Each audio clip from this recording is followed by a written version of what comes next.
Hi, welcome to this week's chapter recap. If you don't know, my name is Corie and I work with the Ministry of Bible Discovery. We take people just like you through the entire Bible from Genesis to Revelation in a year, every year, and you have landed on our chapter recap video.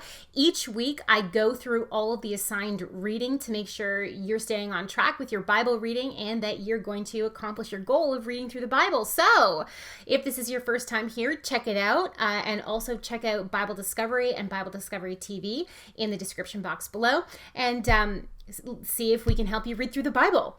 All right, so let's jump right in. We are starting in 2 Samuel chapter 13, and we're going to 1 Kings chapter 10. So at this point in 2 Samuel, we have learned a lot about the life and the reign of King David, this second king of Israel. And, back in chapters 11 and 12, we've learned of David's huge mistake of his affair with Sheba and all that entailed. We have learned that through the prophet Nathan, God has predicted now that David's life his family life specifically, is going to be full of strife because he's strayed so far from God in this area.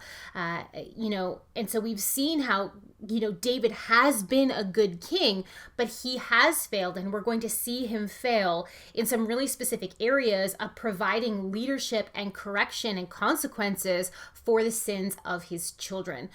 He doesn't set boundaries for them, and it's extremely unhealthy. So we are going to see that right away. Let's start in 2 Samuel chapter 13.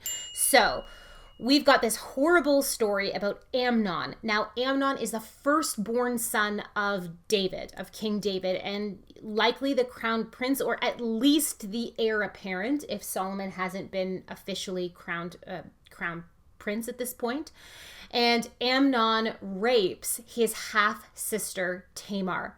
Now, Tamar is of royal blood, not just through David, but through her mother, who is a Geshurite princess. And Tamar has a full brother named Absalom. So Tamar goes and she lives with her brother Absalom, and Absalom consoles her, don't worry about it. Absalom, 2 years later, finally enacts his vengeance on Amnon by killing him. Now, there's a few interesting details in this chapter. One, again, is that there were apparently no consequences or reparations at all for Amnon for this horrible act of raping his sister Tamar. David apparently did nothing about it. We are also told that Tamar was wearing an ornate robe that the virgin daughters of King David wore. And the only other time this Hebrew word for ornate robe shows up in the Old Testament is in the Genesis story of Joseph with his coat of many colors. So this appears to be some sort of diplomatic and job-specific robe or attire that perhaps it meant that David's daughters would be married to solidify peace treaties with other nations and clans and tribes and so forth. So that's a little bit of guessing there at the meaning behind this. Some educated guessing. Okay, so David mourns for Amnon, but after his mourning for Amnon is complete, Absalom has fled for his life at this point. He's not dumb. He knows that, their murder is going to mean the death penalty for him. So he runs away to Geshur, to his maternal grandfather and his maternal home and kingdom, and he stays there for a while. So that is where chapter 13 leaves us, with David wanting to get Absalom back. We don't know for sure if this is just out of love for Absalom or if it's also because he's needing to keep that peace treaty with the Geshurites intact. It could be a little bit of both, but I think we'll see as time moves on that he truly did love his children, although perhaps in a way that we would describe dysfunctional today.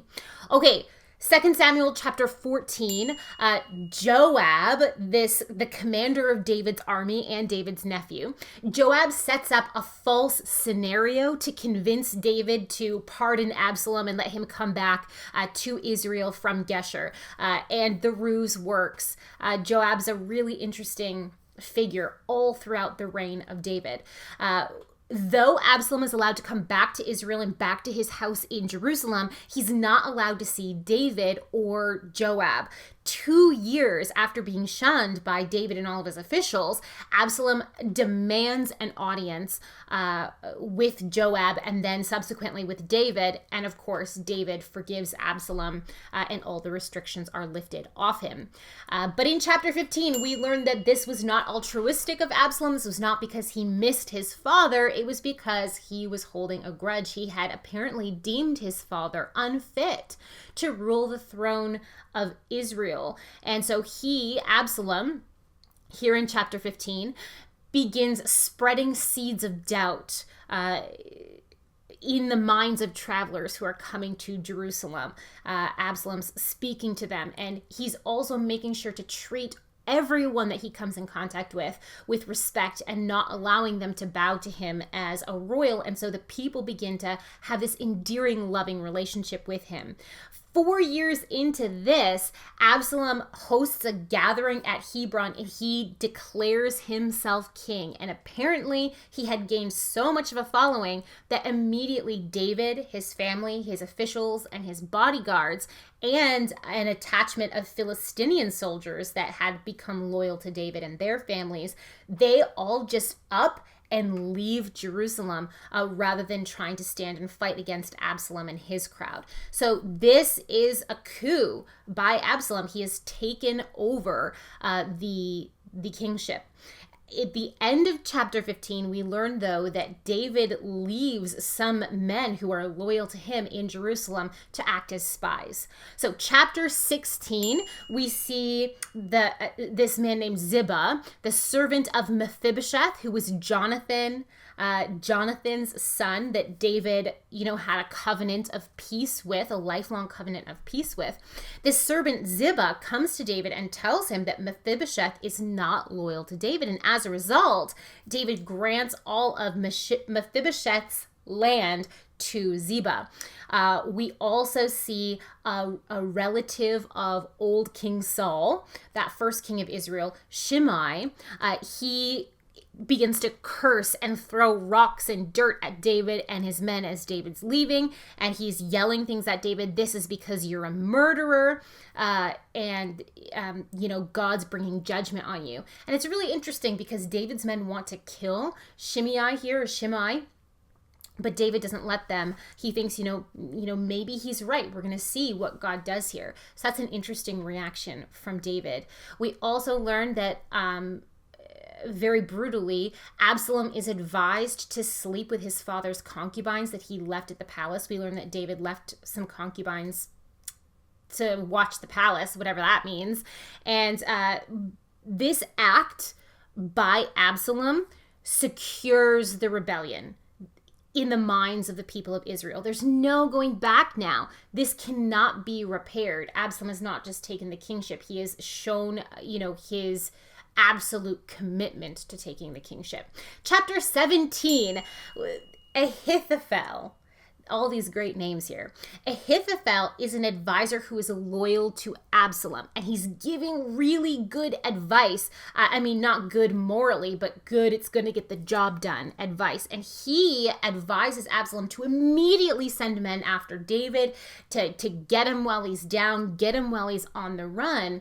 But an advisor that David left in Jerusalem as a spy, Hushai, advises the opposite. Nope, just wait. David and his men are fierce. They're like an animal backed into a corner. Let's gather all the tribes of Israel and let's go after David that way. And Absalom chooses that bad advice, Hushai's bad advice, and the spies send word to David. And interestingly, Ahithophel, the wise advisor, not moral, but shrewd, wise. He knows what's going on. He can see the writing on the wall here. He knows that he knows a conspiracy when he sees one. He knows that David has men planted here, and he ends up killing himself to avoid a public execution when David returns as king. So Absalom and the army of Israel then, it's been gathered. They pursue David, and we learn that David's other nephew, Amasa, so Joab's cousin, is the commander of Absalom's army and Israel's army. Okay, chapter 18, David and company have hunkered down in the city of Mahanaim, and David sends out his army in 3 units to fight Absalom, and he commands them to be gentle with Absalom. In other words, don't kill him if you have a choice. And now miraculously, David's men, his 3 troops, win against this army of Israel, and Joab kills Absalom when he didn't have to. He could have let Absalom go free, but he chose to kill Absalom against David's orders. And I think we'll see in the span of Joab's time with David, this appears to be to protect David's life and kingship. We're going to see that Joab is extremely loyal to David, but he is not always obedient to David. And this is one of those instances. So David, at the end of this chapter, receives news of the victory, and he's happy. But as soon as he receives news that Absalom is dead, he immediately goes into mourning. And that ends off chapter 18. Chapter 19 is really interesting because we don't always think this way. But in the ancient world, these men were fighting for David. They were fighting for this underdog who had just been ousted from his throne. And they come back victorious for winning a battle for him. And he's up publicly weeping and mourning for the death of this rebel who would have, killed him and his entire family. Joab here in chapter 19 goes up and very bluntly tells David to get over it, to wipe his face off and go down the gate and greet his men. And he charges them. He says, this is in chapter 19, verse 6. You love those who hate you and hate those who love you. He's challenging with this. Why are you treating us so poorly when we're so loyal to you? So Joab snaps David out of it, and down he goes. David then waits to get called back to Jerusalem by the tribes of Judah, and in order to kind of secure, because remember, most of Israel has gone with his son here, has gone with Absalom, so David has lost a lot of control. So David promises Amasa, the army commander who is loyal to Absalom, that when David comes back to his kingship, that Amasa will be his new army commander. He's going to take Joab's job. And that works. He ends up going back to Jerusalem. And here, just some housekeeping here, Mephibosheth claims that the servant was lying, that he was loyal to David all along. So that gets cleared up here in chapter 19. Okay, chapter 20, we learn about another rebellion. Sheba, the son of Bichri, a Benjamite, rebels. And, there's much unrest in David's return to Jerusalem and return to kingship. David apparently seemed to have been favoring the tribe of Judah over the other 10 tribes of Israel. There's all this unrest that's going on, and Sheba is at the center of it. So David tells Amasa, his new military commander, go throughout Israel, gather an army who's loyal to us, and we'll go deal with Sheba. The problem is that Amasa takes too long. He leaves to gather this military, but he doesn't come back in the allotted time. And so David sends out Abishai and Joab to quickly go deal with Sheba, go try to assassinate him, do what you have to do. And when they casually come across Amasa, there's this question of loyalty. What are you doing, Amasa? Joab doesn't have a chance to question him. He kills him right there on the spot, and then goes on to pursue Sheba. We get this, Sheba goes and hides in a walled city, and Joab ends up negotiating with a wise woman of the city, and the city ends up killing Sheba and throwing his head over the wall to secure peace for Israel. And that's how the rebellion of Sheba ends. In chapter 21, we learn that a 3-year famine in the land turns out to be God's judgment for King Saul breaking the peace treaty that Israel had struck with the city of Gibeon and the Gibeonites. And as reparation for that, the Gibeonites demand of David the execution of 7 of Saul's grandsons at Saul's hometown of Gibeah. And David does it. When David sees the mother of 2 of these men, day and night staying with the bodies that have been dishonorably exposed to the elements, she stays with the bodies and keeps them from being eaten by animals or birds. And David has compassion on the family of Saul and gives them all a proper burial at this point. We get some various battle accounts and adventures here in chapter 21, so that's pretty fun. Okay, chapter 22 is really interesting. It's a song of David that's almost identical to Psalm 18. So that's an interesting comparison to make there. In chapter 23, we have David's last words that are recorded in poetic form.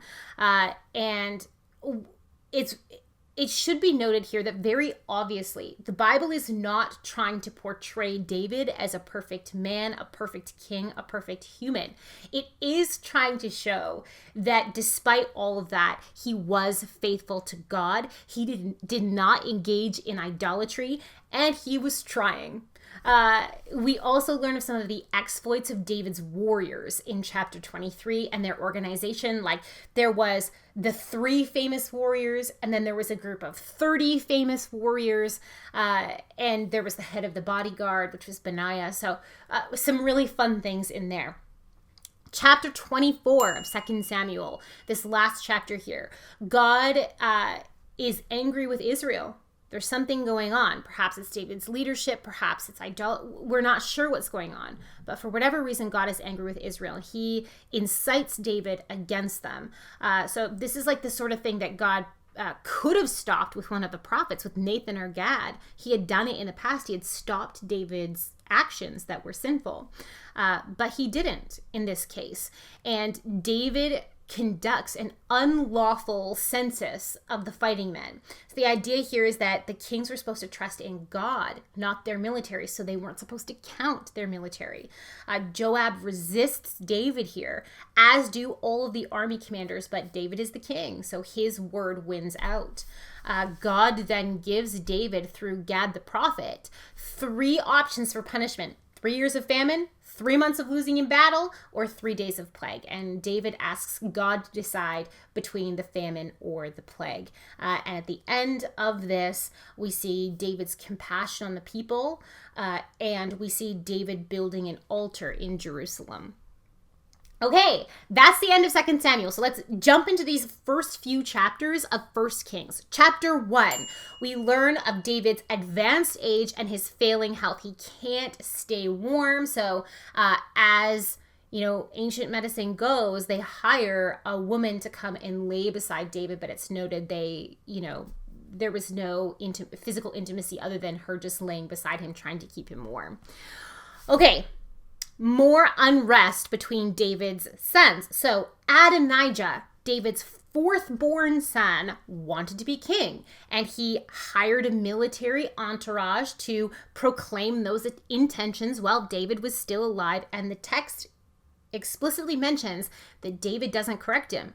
David doesn't say, no, I don't want you to be king. I want Solomon to be king. So Adonijah gets Joab and Abiathar the priest, both men who had been faithful to David through everything, to back him for king. And he goes through this big ceremony where he invites all of the king's sons and all of the king's officials to. But he doesn't invite the head of David's bodyguard, Nathan the prophet, or Solomon, whom David apparently favored and had already said that he wanted him to be king after him. So Adonijah knew he was going against David's wishes, but David wasn't doing anything to stop him. Now, Nathan the prophet has Bathsheba go to David. They go to David and they say, wait a second, I thought you said Solomon was going to be king. So David arranges his own ceremony where he crowns Solomon king in his place, and he actually bows to Solomon. Well, when Adonijah and the people with him hear this, it's immediately disbanded. And chapter 1 ends very dramatically with Adonijah running to the altar of God and grabbing onto the horns for sanctuary because he doesn't want Solomon to kill him. Okay, chapter 2, David charges Solomon not only to walk in obedience to God, but then there's all of these housekeeping matters. So, he says, kill Joab because he's not being faithful right now. Kill Shimei, that man who had cursed David on his way out of Jerusalem. Now, these are potential threats to the throne, and they are also people that David seems to have had grudges against. So it's interesting. But David also knew that he had no right to deal with these men by himself, so he's passing it on to Solomon. So Solomon kills Adonijah for requesting to marry that woman who had kept David warm. Probably a play for the throne. He banishes Abiathar the priest and strips him of his priesthood for backing Adonijah rather than him. And when Joab gets this news, Joab grabs the horns of the altar himself. And this is the part about Joab that I really like. The king sends Benaiah, the captain of his bodyguard, to go kill Joab. And Benaiah yells into the sanctuary, this area where the altar is. He says, the king says, come out. And Joab says, no, I will die here. I will die in the presence of God on God's altar. I think that's really interesting. It's as if he's putting himself at the mercy of God. You read into it. I know I'm reading into it a little bit, but it's really interesting history, and it's a really interesting human element that Joab wanted to die in the presence of God. Okay, Solomon also kills Shimei, but not right away. He does it eventually. And verse 46, the very last verse of this chapter, says that the kingdom was now established in Solomon's hands. So that tells us that Solomon was really tying up loose ends that could have been a challenge to his throne. So it's not pretty, but it does make sense for him. Chapter 3, Solomon makes a marriage alliance with Egypt, a peace treaty that is solidified by marrying Pharaoh's daughter. Solomon offers sacrifices at Gibeon, where the altar of Moses was, and the tent tabernacle. And God appears to Solomon, and Solomon asks for wisdom. So that's the famous chapter where that all happens. In chapter 4, the chief officials of Solomon are listed. Also, Solomon's wealth is talked about, and a description of his wisdom. So how he wrote proverbs and songs and talked about plant life and animal life and all of those interesting things. Chapter 5, Hiram, king of Tyre, had a peace treaty with David, and then that peace treaty is now extended to Solomon, and Solomon sources the wood that he needs to build the temple and also his palace and all of those things through Hiram, king of Tyre, and there's a record of them quarrying stone for the temple as well.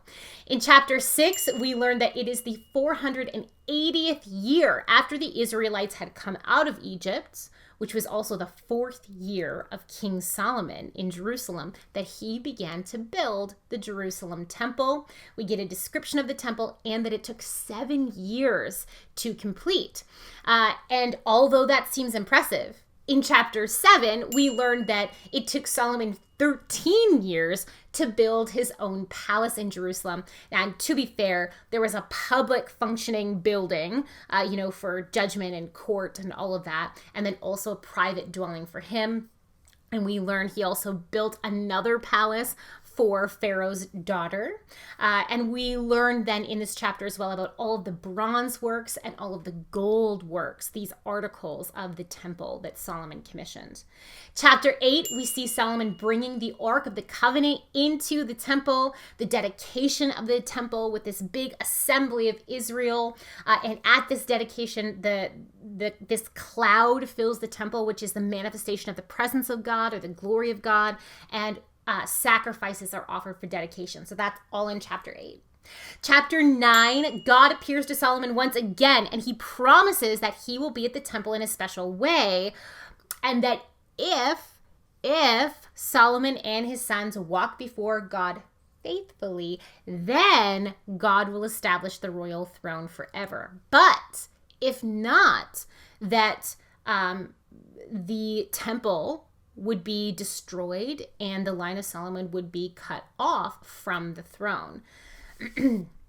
We also learned that Solomon gave some not so very nice cities to his ally Hiram, king of Tyre, and ominously, that Solomon taxed labor from his people in order to do all of the building projects that he wanted to get done during his reign. We learn of a fleet of trading ships that he had with Hiram, king of Tyre, and this brought them considerable wealth, so it accounted for a lot of the wealth of Solomon. Now, chapter 10, the visit of the Queen of Sheba. So much speculation has been made of this last chapter that we're going to be covering today, but let's see if we can parse out here what the Bible actually says. Sheba, the Queen of Sheba, visited to see if the rumors of Solomon were true. So how did she learn about Solomon? Probably by looking at the context here, that the fleet of trading ships are mentioned before Sheba and the fleet of trading ships are mentioned after Sheba, and the fact that the Queen of Sheba and Solomon do a big trade of material goods is probably letting us know that the Queen of Sheba came into contact with the trading, the merchants of Solomon through these trading ships. And so she came to see Solomon herself because she had heard all about the kingdom of Israel. And really that's the story of the Queen of Sheba. She came, she was impressed, they traded goods, and then she went back home. We then learn in chapter 10, more about Solomon's splendor, his riches. We learn about his magnificent throne that was wood, covered in ivory, covered in gold, and had a ton of lion statues all over it. It sounds very excessive and interesting. And also we learn that he had amassed quite a bunch of horses and chariots and mules and all of these animals. So he is very wealthy. So these chapters have set us up to look at the rest of Solomon's reign and look at what goes wrong. There's already some hints in here. If you remember, if you go back and you look at Deuteronomy chapter 17 and God's rules for kings, there's already some hints in here with Solomon that there's going to be some trouble down the line. But that's for next week. That's it for the chapter recap this week. I hope you have a good one, and I'll see you next time.